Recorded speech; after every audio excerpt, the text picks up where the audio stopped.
গত এক সপ্তাহ হয়ে গেল আমার ননদ বাড়িতে নেই। তো তার ফলে কি হয়েছে, ফ্রিজে অনেক সবজি ছিল, সেগুলো নষ্ট হয়ে গেছে। আর আমার ননদ যেভাবে বাড়িতে থাকলে মানে গুছিয়ে সবজিগুলো রান্না করে এবং দেখে কোনটা আগে রান্না করতে হবে কোনটা পরে, তো যেহেতু উনি বাড়িতে নেই ওই জন্য সবজি কিন্তু অনেক নষ্ট হয়ে যাচ্ছে। আর তার মধ্যে কিন্তু টমেটোও ছিল। তো সবজিগুলো সব সকালে বার করা হয়েছে, বার করার পর যেগুলো ভালো সেগুলো কেটে বেছে রাখা হয়েছে। আর এই টমেটোগুলো কিন্তু খুব খারাপই হয়ে যাচ্ছিল অবস্থা, বেশ মানে 6-7টা কিন্তু ফেলেই দিয়েছি।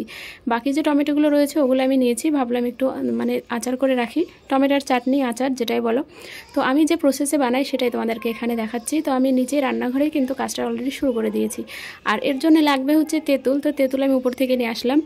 তো এখানে আমি টমেটো দিয়েছি তেলের উপরে, আর হচ্ছে এখানে আমি কিন্তু এক বিন্দু পানি ইউজ করব না। তো তোমরা ভিডিওতে তো দেখতেই পেলে আমি কীভাবে রান্নাটা করছি। তো কিছুক্ষণ ঢাকা করে দিয়েছি, ঢাকা করে দেওয়ার পরে কি হয়েছে যে একদম সফট হয়ে গেছে। তো এবার আমি এটাকে নামিয়ে নেব। তারপরে দুপুরে রান্না খাওয়া হয়ে গেছিলো। রান্না খাওয়া করার পর আর দুপুরে আমরা কি রান্না খাওয়া করেছি সেই ভিডিওটা গত যে ভিডিও আমি পোস্ট করেছি গত দিনের, তো সেটাতে অলরেডি দেওয়া আছে যে আমরা দুপুরে লাঞ্চে কি খেয়েছিলাম, আর বাকিটুকু এখানে দেখাচ্ছে। তো আজকে আমার নন্দাই আমাকে পান সাজা শেখাচ্ছিল। অ্যাকচুয়ালি ইয়াসিনের আব্বু আমাকে শেখায়, কিন্তু আমি কেন জানি এত গবেট আমি শিখতে পারি না। ভীষণ হাসাহাসি হচ্ছিলো, আর এই যে বারবার ট্রাই করছিলাম। আমার ননদ যখন বাড়িতে থাকে এক কোটো ভর্তি করে পান সেজে রেখে দেয় আমার নন্দার জন্য। তো আমি তো অতটা খেদমত করতে পারবো না, তবে আমি এখানে যতটা পারছি পান সেজে রেখে দিচ্ছি। আর বিকালে গাড়িতে রওনা দেবে, তো যদি এগুলোর মধ্যে কিছুটা বেঁচে যায় সেগুলো নিয়ে যাবে। আর একটু তো ম্যানেজ করে চলতেই হবে, তাই না?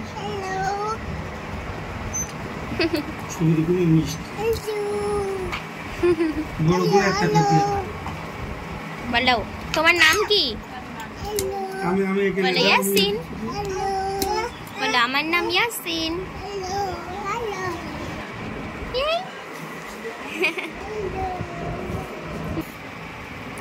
ভিডিও হবে না, হাতে লাগবে, হাত দিও না।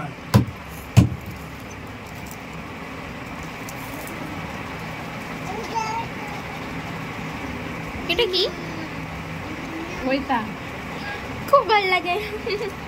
আলিশা কালকে আমার দিয়েছে বাংলাদেশের দুধ, মজা না, ও খাতি না। তা রেখেছো কেন? ওই আবার এখানে সাউন্ড খাবে।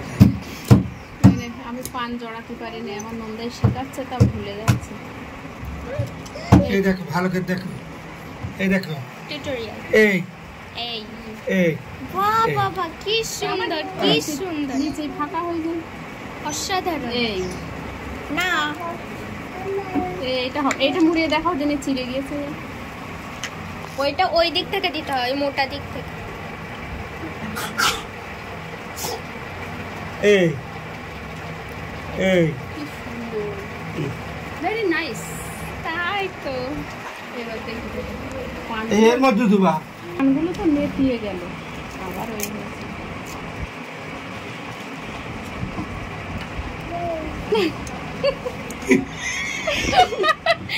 আমার ভিডিও সবাই দেখে হাসবে, কোনো গুণ নেই ভাই। এই হাওয়ায় পান নেতিয়ে যাচ্ছে, গরমের হাওয়ায় পানগুলো বের করলাম, পানি পানি ছিল বলে। ঘিয়ে দিয়ে কি করলে হচ্ছে না বলো। আমি ওই পান সাজিতে নিচ দিয়ে মশলা পরে একটু সাপোর্টও দিয়ে খেতে হবে। আরেকটা দেখাও জামাই। এটা পাপার দিয়ে আসতে না, জামার মতনও পারবো না, দেখে দেখে। কেন? শিখলেই পারা যাবে, তাই না? জামাই আমার সেই তখনও শিখিয়েছিল ভাত রান্নার আগে। এটা পাপার দ্বারা দিয়ে যা দিয়ে। এই এখন বাজে বিকাল 4:30, আর বিকাল 4:30 কিন্তু রোদটা চলে গেছে। আর রোজকার মতো যেরকম হয়ে থাকে গরমকালে আমি ছাদটা ভেজাই। রাতে যেহেতু ছাদের ওপরে বসেই আমরা পড়াশোনা মানে বাচ্চাদেরকে করাই, আর হচ্ছে রাত্রে ইদানিং কী হচ্ছে আমরা রাতে ছাদে শুচ্ছি। ঘর থেকে ভালো লাগে ছাদে শুতে, বেশ ঠান্ডা ঠান্ডা লাগে। ভোরের দিকে কিন্তু শিশিরও পড়ে, তবে হ্যাঁ এই সময় কিন্তু ছাদে শোয়াটা একদমই ভালো না। কেন ভালো না বলছি, কারণ এই সময় যে একটা মানে খুসখুসে কাশির একটা সম্ভাবনা সেটা হয়ে থাকে, আর ভিতরে ভিতরে সর্দি লাগারও একটা ভয় হয়ে থাকে। ছাদটা পুরোপুরি ভিজিয়ে নেব। ভিজিয়ে নেওয়ার পর কিছুক্ষণ মোটরটা বন্ধ করে রাখবো যাতে পানিটা ভালোভাবে সোক করে নেয় ছাদটা। তারপরে নেক্সট টাইমে আবার একবার আমি ভেজাই। এই দুই প্রসেসে আমি কিন্তু ছাদটা ভেজাই। আর ওদিকে ফুল গাছগুলো সব নেতিয়ে যাচ্ছে, মানে এত রৌদ্র পড়ছে, প্রচণ্ড রোদে না ফুল গাছগুলো নেতিয়ে যাচ্ছে, প্লাস দেখে এমন মনে হচ্ছে যে ওগুলো মরেই গেল। তারপরে যখন সন্ধ্যাবেলা আমি ওটাতে পানি দিই আর সকালবেলা দেখি না তাজা তাজা হয়ে গেছে পাতাগুলো, বেশ ভালো লাগে। কিন্তু দুপুর আসতে না আসতে আবার নেতিয়ে পড়ে, মানে এতটা গরম পড়ছে আর কি। তো এই যে সন্ধ্যা প্রায় হয়েই আসলো, এবার একটু পরেই হয়তো মাগরিবের আজান হবে। আর আলিশান, নাসরিন, ইয়াসিন ওরা নিচেই রয়েছে, নিচেই বই পড়ছে, যেহেতু উপরে গরম লাগছে। আর উপরে এসি আছে, তবে এসি আমি বারবার চালাতে দিই না, কারণ কি হয় আমরা তো মানে অল টাইম এসিতে থাকতে পারবো না, তাই না, বাইরেও কাজ থাকে। তো ওই জন্য এসিতে বসালে কি হয়, বাইরে আসলে প্রচণ্ড গরম লাগে, আর এইভাবে কিন্তু সর্দি গরমির একটা অবস্থা হয়ে যেতে পারে। ওই জন্য বারবার এসিতে বসতে দিই না। তবে আলিশার কিন্তু বেশ ভালোই লাগে এসি রুমে থাকতে। তো এই যে বাইরে কি সুন্দর সবুজ সবুজ তোমরা দেখতে পাচ্ছ, ধান গাছগুলো হয়ে আছে। এই ভিডিওটা যখন আমি করেছিলাম তখন কিন্তু ধান গাছগুলো ছিল, আর আজকে যখন আমি ভয়েস ওভার করছি এই ধান গাছগুলো আর নেই, সব কেটে বাড়ি চলে গেছে।